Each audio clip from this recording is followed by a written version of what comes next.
నువ్వు తెలుసుకోవాలంటే ఏముండాలి? మనకి శ్రమ ఉండాలా, వేదన ఉండాలా, కష్టం ఉండాలా.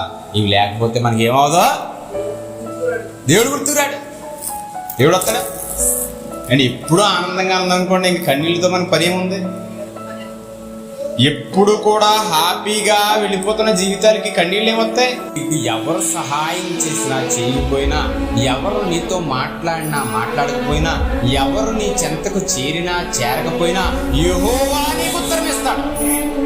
చాలాసార్లు మనం చాలా సమయాల్లో ఎన్నిసార్లు అడిగినా మనకు సరైన జవాబులు ఇచ్చేవాళ్ళు ఉంటారు. మనకి ఎన్నిసార్లు అడిగినా జవాబులు ఇచ్చేవాళ్ళు. కానీ దేవుడు నీకు ఉత్తరం ఇస్తాను అంటే నీకు సమాధానం అనుగ్రహిస్తాను.